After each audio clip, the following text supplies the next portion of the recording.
بسم اللہ الرحمن الرحیم الحمدللہ رب العالمین والصلاة والسلام علی سید الانبیاء والمرسلین وعلی آلہ وصحبہ اجمعین۔ واللیل کے صدقے سخن آرائی ہوئی ہے، لگتا ہے کہ رحمت کی گھٹا چھائی ہوئی ہے۔ حفاظ نے رمضان میں قرآن سنایا، یعنی تیرے اوصاف کی دہرائی ہوئی ہے۔ معزز ناظرین السلام علیکم۔ MUL TV پر آپ کا میزبان محمد ریحان مرزا رمضان المبارک کی خصوصی پروگرام عرفان رمضان کے ساتھ آپ کی خدمت میں حاضر ہے۔ ناظرین، آج کا پروگرام بہت اہم ہے۔ جو شخصیت ہمارے ساتھ موجود ہیں ان کا تعارف اور ان کا حوالہ ہی قرآن کریم کی برکتیں اور قرآن پاک کی برکتوں کو تقسیم کرنا ہے۔ عرض وطن کے بہت ممتاز استاذ، قرات کے شعبے کا وقار، قرات کے شعبے میں جنہوں نے اپنے حصے کا وقی کام کیا ہے، اور اللہ رب العزت نے ان کو بھرپور عزتوں سے نوازا ہے۔ اور عزتوں سے کیوں نہ نوازا جائے کہ ان کا تعلق ہی اس خانوادے سے ہے جو عزتوں والا خانوادہ ہے، جو خانوادہ تطہیر ہے، جس کو رسول اللہ نے روز ازل سے قرآن کے ساتھ جوڑ دیا۔ اور آج بھی جب ہم ان کی شخصیت کو دیکھتے ہیں تو آپ اسی کا ثبوت نظر آتے ہیں، قرآن کے ساتھ جڑے ہوئے، قرآن کی پیغام کو، قرآن کی تعلیم کو عام کرتے ہوئے نظر آتے ہیں۔ عرض وطن میں قرات اور تجوید کے بہت مستند، بہت وقی استاذ، جنہیں اللہ نے قرات کے حوالے سے پوری دنیا میں تعارف دیا، اور اب پاکستان اور پاکستان سے باہر بھی جن کے چاہنے والے، جن سے محبت کرنے والے بلا شبہ موجود ہیں۔ پاکستان میں ایک بہت بڑا ادارہ جو تحفیظ القرآن کے حوالے سے موجود ہے، جو قرات کے حوالے سے اپنا کام کر رہا ہے۔ آپ اس کے وائس پرنسپل بھی ہیں، اور اس کے علاوہ دنیا بھر میں جہاں جہاں قرآن سنا جاتا ہے، قرآن سے محبت کرنے والے موجود ہیں، وہاں اللہ نے آپ کی محبت بھی ان لوگوں کے دلوں میں پیدا کر دی ہے۔ ہمارے استاذ بہت محبت، بہت شفقت سے نوازنے والے، بہت وقی شخصیت جناب سید خالد حمید کاظمی الازہری آج ہمارے ساتھ آج کی اس نشست میں موجود ہیں۔ میں جناب سیدی خالد حمید کاظمی الازہری شاہ جی کا خیر مقدم کرتا ہوں اور آپ کو خوش آمدید عرض کرتا ہوں۔ السلام علیکم۔ وعلیکم السلام ورحمۃ اللہ وبرکاتہ۔ سر کیسے مزاج؟ خیریت سے؟ الحمدللہ اللہ کا سر، ہم سب آپ کے بہت شکر گزار، آج کی نشست کے لیے آپ شرفیاب فرما رہے ہیں۔ آپ کا وقت بہت قیمتی، اس کا بھی ہمیں اندازہ ہے، اور رمضان کی روٹین تو ہم جانتے ہی ہیں کہ بہت۔ میں بھی اپنی جانب سے MUL TV کا شکریہ ادا کرتا ہوں، پوری انتظامیہ کا شکریہ ادا کرتا ہوں کہ آپ نے مجھے آج کچھ کہنے کو قرآن حکیم کے حوالے سے آپ نے یاد کیا۔ بہت شکریہ سر، سلامتی ہو۔ ناظرین مکرم، ہم بڑھتے ہیں آج کی رسمی جو گفتگو ہے اس کی طرف۔ سر، سب سے پہلے یہ فرمائیے کہ قرآن کریم کو اچھی آواز کے ساتھ سننا، خوبصورت لحن کے ساتھ، اور اس کا اہتمام کرنا، کیا رسول کریم نے بھی خود اس کا اہتمام کیا تھا؟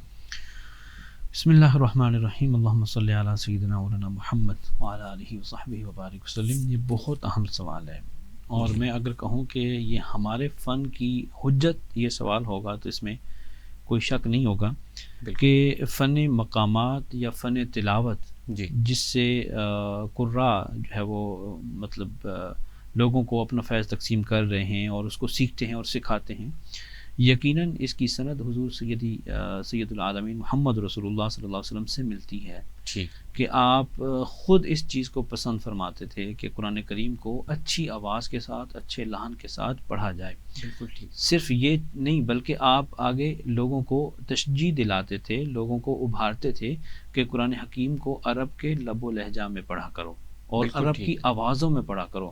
اس کا بنیادی مقصد یہ تھا، قواعد کے مطابق تو ہر کوئی پڑھتا تھا، ایسا تو ناممکن ہے کہ رسول اللہ صلی اللہ علیہ وسلم کے دور میں کوئی شخص قرآن کو بغیر قواعد کے، بغیر عربی قواعد کے، بغیر تجوید کے قواعد کے پڑھتا ہو۔ یہ تو ناممکن ہے، چونکہ اس سے معنی تبدیل ہو جاتے ہیں، تو یہ تو محال چیز ہے کہ کوئی قرآن کو قواعد کے بغیر پڑھتا ہوگا۔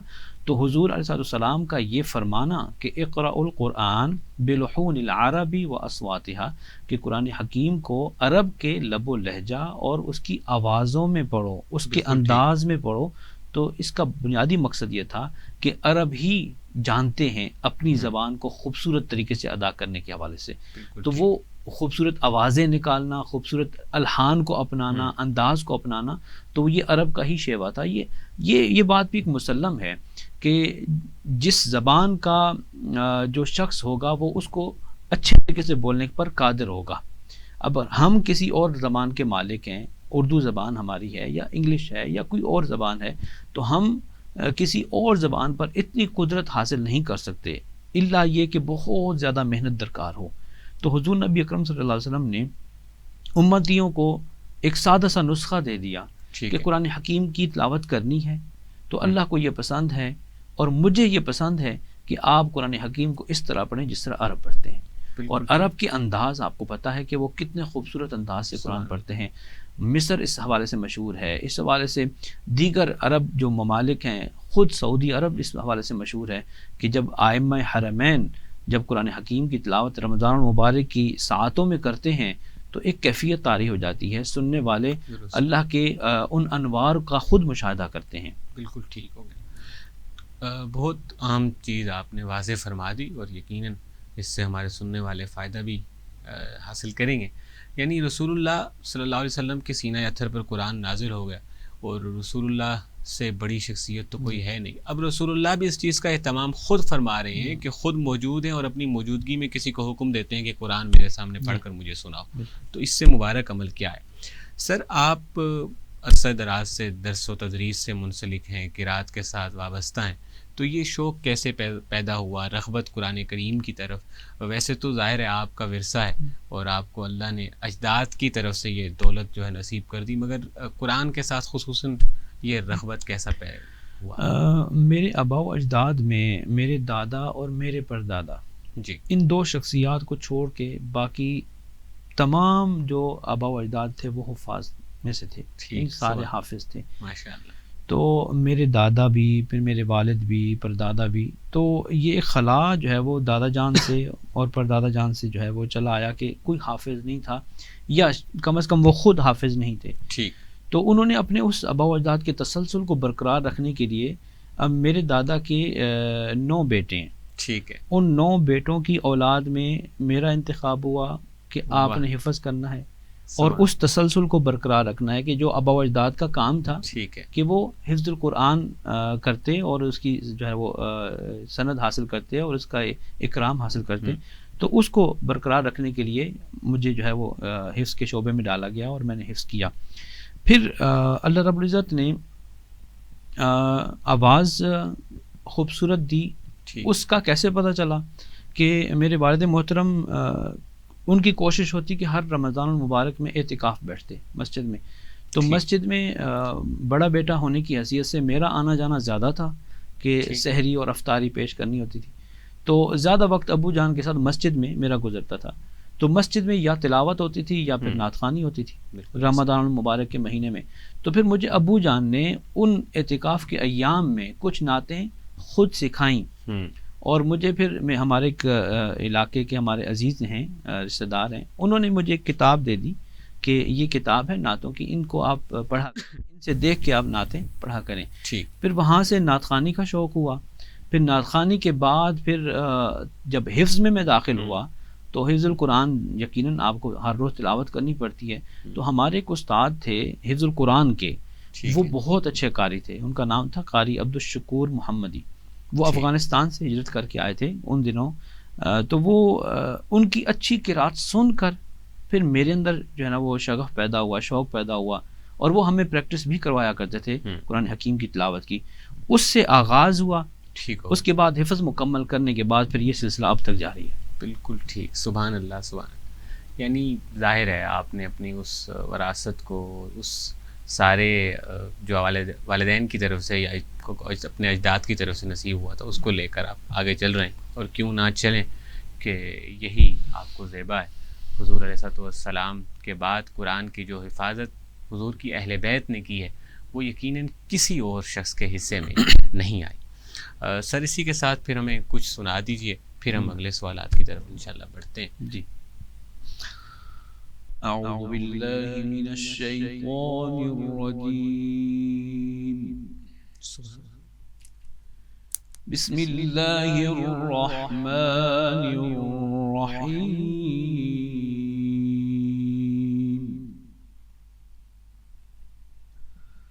شہر رمضان الذی انزل فیہ القرآن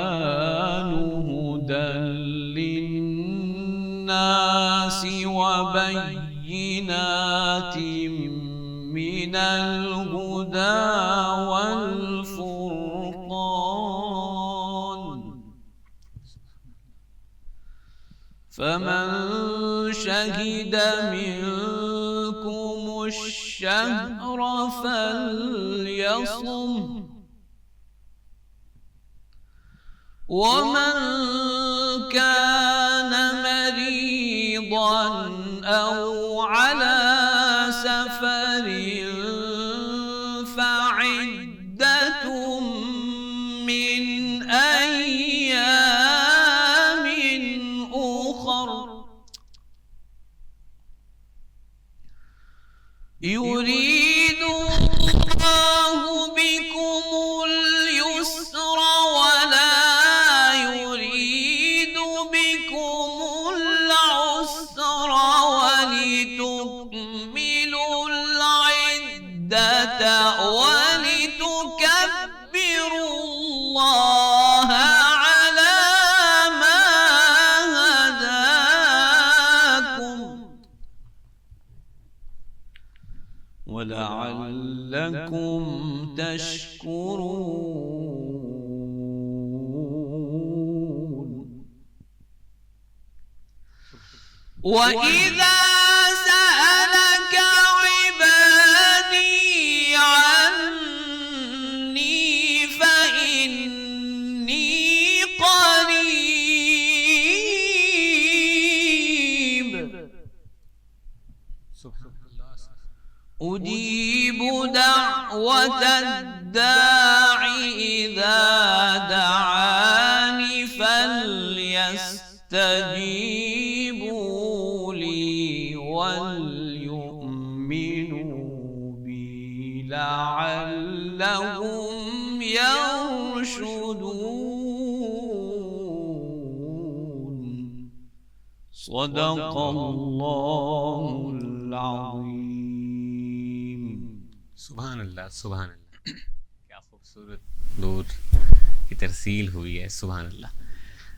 سر یہ فرمائیے کہ یہ سارا فیض، یہ جو قرات کا آپ نے حاصل کیا، اس میں کن کن اساتذہ کا عمل ہے اور کن کن اساتذہ سے عالم عرب میں اور پاکستان میں کن اساتذہ؟ یقیناً عالم عرب کا ذکر کرنے سے پہلے پاکستان کے ان اساتذہ کا ذکر کرنا میرے خیال میں بہت ضروری ہے کہ جنہوں نے مجھے اس فن کی بنیادیں سکھائی ہیں اور اس فن کی بنیاد مہیا کی ہے۔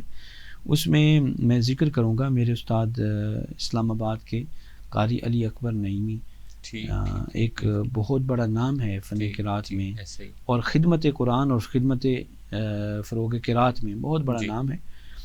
وہ میرے استاد ہیں اور انہوں نے مجھے سکھایا، ان سے میں نے یہ فن، یہ علم مکمل طور پہ حاصل کیا۔ اور ان کے چھوٹے بھائی قاری محمد اعظم نورانی ہیں، ان کے ساتھ قاری حفیظ اللہ نعیمی ہے۔ یہ وہ اساتذہ تھے کہ جنہوں نے میرے تلفظ پہ فوکس کیا، میرے لحن پہ فوکس کیا اور میری ادا کو بہتر بنانے کی کوشش کی۔ تو اس کے بعد پھر جب میں منہاج القرآن میں تعلیم حاصل کرنے کے لیے حاضر ہوا تو یہاں سے پھر اسکالرشپ کے طور پہ جامعۃ الازہر گیا۔ وہاں پہ جو عرب کے اساتذہ جو اس فن کے بہت بڑے جو ہے نا وہ نام ہیں، اب بھی اپنی خدمات پیش کر رہے ہیں، اس میں سب سے پہلے شیخ محمد یاسین المراشلی ہیں جو شام سے تشریف لائے تھے ہجرت کر کے۔ انہوں نے فن مقامات سے مجھے روشناس کروایا، علم مقامات سے انہوں نے روشناس کروایا۔ اس کے ساتھ پھر شیخ طٰہٰ عبد الوہاب، شیخ احمد مصطفیٰ کامل، یہ بہت بڑا نام ہے۔ شیخ احمد مصطفیٰ کامل ایسے شخص ہیں کہ جنہوں نے مصر کے جو اب ینگ قراء ہیں وہ تقریباً ان کے تیار کردہ ہیں۔ بالکل ٹھیک۔ اور یہ شیخ طٰہٰ عبد الوہاب ہوں، شیخ احمد مصطفیٰ کامل ہوں، یہ وہ اساتذہ ہیں کہ جو اس فن کے بہت بڑے نام ہیں۔ آپ ان کو سرچ کریں گے، ان کی خدمات انٹرنیٹ پہ بھری پڑی ہیں۔ بالکل ٹھیک۔ تو ان سے پھر میں نے اس فن کے حوالے سے اکتساب فیض کیا اور اللہ رب العزت کی عطا ہے اور اللہ رب العزت کا کرم ہے کہ مجھے ایسے اشخاص سے جو ہے وہ صحبت مجھے اللہ رب العزت نے عطا کی ہے کہ جن کے وجود کی برکت سے اللہ رب العزت نے مجھے یہ خیرات عطا کی ہے۔ ماشاء اللہ ماشاء اللہ۔ یعنی یہ تو پھر دوہری خوش قسمتی تھی کہ ایک تو پہلے ہی شغف بھی تھا اور آپ کا اس طرف توجہ بھی تھی، پھر الازہر کے لیے بھی آپ کا انتخاب ہو گیا، اور یہ ساری برکتیں پھر الازہر اور مصر کی برکتیں جو بالکل شامل ہو گئیں۔ آپ بنیادی طور پر قرات کے حوالے سے مصر اور ایران اس وقت کام کر رہے ہیں، آپ ان دونوں خطوں کی اور دونوں ممالک کی جو خدمات ہیں کیسے دیکھتے ہیں ان کو؟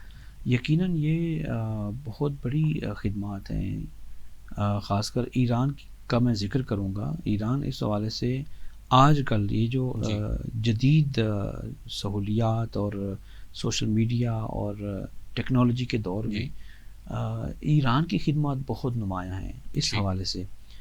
مصر یقیناً انہوں نے بڑے قراء پیدا کیے، بڑے قراء، بڑے اساتذہ اور مشائخ پیدا کیے، اب بھی وہاں سے پیدا ہو رہے ہیں، مگر جدید ٹیکنالوجی کا استعمال کر کے جو ایران خدمت قرآن کر رہا ہے وہ میرے خیال میں کوئی اور ملک اس حوالے سے نہیں کر رہا۔ ایسے ہی ان کا جو ابھی چینل محفل ٹی وی اپنی خدمت پیش کر رہا ہے، پوری دنیا میں لوگوں کو قرآن کے ساتھ جوڑ رہا ہے، لوگوں کو قرآن کے ساتھ متصل کر رہا ہے، پھر قرآن کے سبب آپس میں لوگوں کو جوڑ رہا ہے، بالکل جو فرقوں میں بٹے ہوئے تھے وہ ایک ہو رہے ہیں۔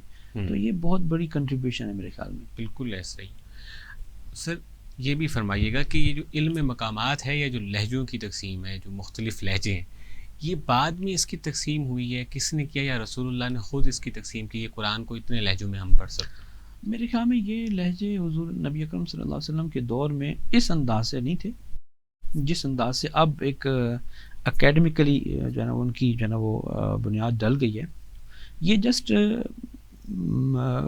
کلمات کو ادا کرنے کا انداز تھا، ٹھیک ہے، یعنی اللہ رب العزت کسی جگہ پر کوئی مفہوم دینا چاہ رہا ہے تو اس مفہوم کو کلمات کی صورت میں تجسیم یا آپ یوں سمجھیں کہ اس کا ایک نقشہ بناتے تھے، ٹھیک ہے، کلمات کا ایک صوتی نقشہ بناتے تھے۔ ہاں، اب اللہ رب العزت کا جو فرمان ہے وَإِذِ ابْتَلَىٰ إِبْرَاهِيمَ رَبُّهُ بِكَلِمَاتٍ فَأَتَمَّهُنَّ، ابراہیم پر جب آزمائش آئی تو اللہ رب العزت نے انہیں اس آزمائش سے پورا فرما دیا، آزمائش سے نکال دیا۔ تو اللہ نے فرمایا قال انی جاعلک للناس اماما۔ اب یہ اللہ رب العزت کی طرف سے انعام تھا، پہلا انعام کہ اللہ رب العزت نے انی جاعلک للناس اماما، کہ آپ کو لوگوں کا امام بنایا جا رہا ہے۔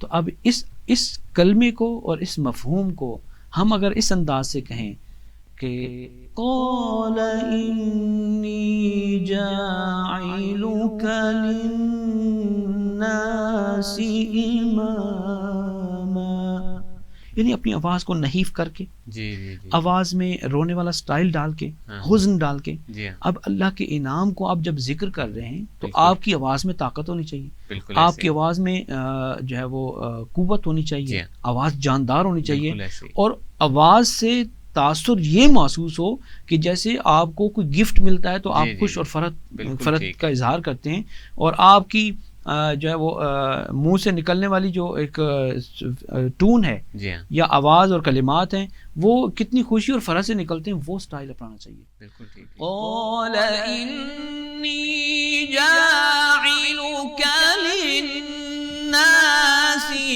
اماما، ٹھیک ہے، بالکل۔ اب یہ بات ہے کہ یہ جو مقامات ہیں یہ بنیادی طور پر قرآنی مفہوم کو تجسیم دیتے ہیں، صوتی تجسیم، سبحان اللہ، صوتی جسم عطا کرتے ہیں۔ اپنی آواز کے ساتھ آپ نے اللہ کے مفہوم کو لوگوں تک پہنچانا ہے کہ لوگوں کے کانوں میں جب آپ کی آواز پہنچے تو ان کو مفہوم سمجھ آ جائے، اگرچہ وہ اس لینگویج کو سمجھ نہیں پا رہے مگر انداز ترجمہ کر رہا ہو، انداز ٹرانسلیٹ کر رہا ہو۔ یہ مقامات اصل یہ فن ہے، بالکل، کہ جہاں خوشی والی آیات ہیں وہاں خوشی کا اظہار ہو، بالکل، جہاں غم اور عذاب کی آیات ہیں وہاں پھر آپ واقعی پھر حزن شامل کریں، اپنی ادا میں غم شامل کریں۔ جیسے ہم نارمل ہمیں کوئی تکلیف پہنچتی ہے یا ہمیں کوئی خبر دیتا ہے کہ فلاں شخص کا انتقال ہو جاتا ہے تو انتقال کی خبر دینے والا بھی اس کی آواز میں بھی درد ہوگا، اور آپ جب یہ کلمہ سنیں گے اور اس کے بعد جو کلمات ادا کریں گے تو اس میں بھی آواز نحیف اور کمزور ہوگی اور اس میں درد نظر آئے گا۔ تو بنیادی طور پہ مقامات کا یہ کنسیپٹ ہے۔ بالکل ٹھیک ہو گیا، یعنی جس طرح قرآن میں اللہ تعالیٰ فرما رہا ہے اسی مطابق ہمیں جو اپنے لہجہ ہے وہ بنانا ہے اور وہ پیش کرنا ہے. حزن کی کیفیت ہے تو حزن کی صورت میں قرآن آپ تک پہنچایا جائے. ناظرین ایک وقفہ لیتے ہیں, وقفے کے بعد واپس لوٹتے ہیں اور یہیں سے بات کو دوبارہ جوڑتے ہیں.